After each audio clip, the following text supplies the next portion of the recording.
Hello and welcome to Tips and Tricks. I'm your mentor Ayush, and today we are going to learn about simple interest and compound interest. इनके बीच में difference आज हम देखने जा रहे हैं. Okay, first part is simple interest. It is a sum paid back for using borrowed money. ठीक है, जब बैंक में हम कुछ पैसा एक सर्टेन पर्टिकुलर टाइम के लिए एक फिक्स्ड रेट पे जमा कर देते हैं, तो at the end of the year bank हमें कुछ पैसा इंटरेस्ट में देता है, बढ़ा के देता है. That is our simple interest. Okay, तो सेकंड पार्ट है हमारा compound interest. Compound interest is the addition of interest on the principal. है ना, तो जब फर्स्ट ईयर जब आप बैंक में पैसा लेने नहीं गए अपना, तो जो बैंक ने जो आपका इंटरेस्ट जनरेट किया नेक्स्ट ईयर के लिए, उस इंटरेस्ट में प्रिंसिपल को ऐड करके जो अमाउंट बन रहा है उसी को नेक्स्ट ईयर के लिए प्रिंसिपल की तरह ट्रीट करने लग जाता है.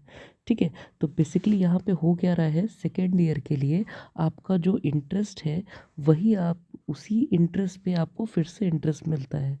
तो यहाँ पे हो क्या रहा है, इंटरेस्ट ऑन इंटरेस्ट जनरेट हो रहा है. Therefore compound interest is nothing but interest on interest. चलो नेक्स्ट जो है फॉर्मूला देखते हैं. तो सिंपल इंटरेस्ट का फॉर्मूला हो जाएगा P/R/T डिवाइडेड बाय 100. ठीक है, सेम वैसे ही कंपाउंड इंटरेस्ट के लिए फॉर्मूला बन जाएगा A=P ब्रैकेट में 1+R/100 की होल की पावर n. ठीक है, यहाँ पे A अमाउंट है, P प्रिंसिपल को रिप्रेजेंट कर रहा है, R हमारा रेट है और n is the number of years for which the amount is invested. ठीक है, अच्छा यहाँ पे CI निकालना होगा तो अमाउंट माइनस प्रिंसिपल. नेक्स्ट इसके बाद हम कुछ ऑब्जर्वेशन देखते हैं. सिंपल इंटरेस्ट की बात करें तो सिंपल इंटरेस्ट में जो प्रिंसिपल होता है वो हर साल के लिए सेम रहता है और इंटरेस्ट जो होता है वो भी हर साल सेम दिखाई देता है. जबकि कंपाउंड इंटरेस्ट की बात करें तो प्रिंसिपल जो है हर साल चेंज हो जाता है.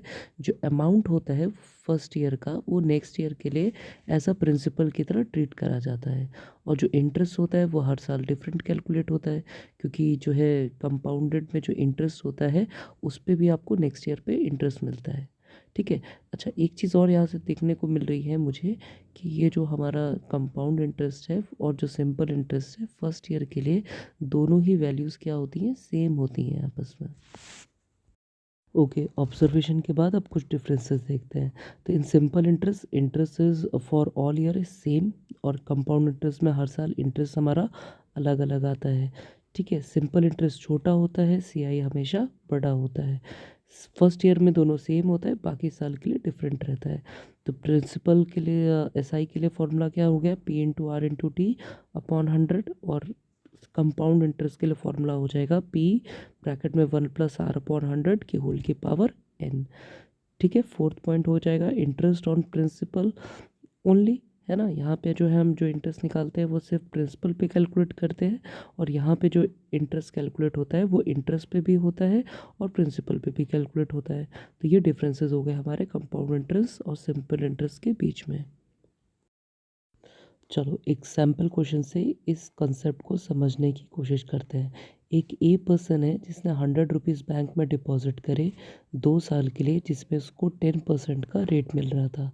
ठीक है, तो यहाँ पे आपका P हो गया 100 रुपीज़, रेट हो गया 10% और टाइम हो गया 2 ईयर्स. अच्छा SI की बात करें तो वो कैसे कैलकुलेट होगा, P/R/T/100 that is 100 × 10 × 2/100 that is 20 rupees. तो अमाउंट हो गया आपका 120 रुपीज़. सेकेंडली अगर यहाँ पे कंपाउंड इंटरेस्ट देखा जाए तो कंपाउंड इंटरेस्ट के लिए फॉर फर्स्ट ईयर हमारा प्रिंसिपल हो जाएगा 100 रुपीज़, रेट हो जाएगा 10% और टाइम हो जाएगा फर्स्ट ईयर के लिए 1 ईयर्स.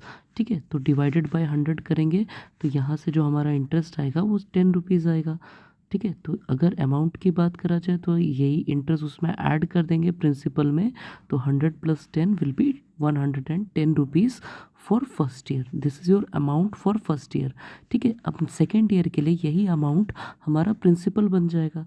तो principal will be 110 rupees, rate हो जाएगा 10%, टाइम हो जाएगा 1 ईयर. ठीक है, तो interest 2 will be equal to principal हो गया हमारा 110 रुपीज़, रेट हो गया 10%, टाइम हो गया 1 ईयर. तो यहाँ से जो इंटरेस्ट आएगा दैट विल बी 11 रुपीज़. ठीक है, तो टोटल अमाउंट जो हमें मिलेगा वो 11 रुपीज़ प्लस 110 रुपीज़. तो ये हो गया हमारा 121 रुपीज़. ओके, तो यहाँ पे हमारा ऑब्जर्वेशन क्या हो रहा है कि सेम प्रिंसिपल पे same rate and same time के लिए सिंपल इंटरेस्ट कम होता है, जबकि कंपाउंड इंटरेस्ट सेम चीज़ के लिए अमाउंट उसका इंटरेस्ट ज़्यादा होता है। ठीक है, चलो वीडियो को यहीं पे वाइंड अप करते हैं। अगर वीडियो पसंद आया हो तो लाइक शेयर सब्सक्राइब करें और थैंक्स फॉर वॉचिंग।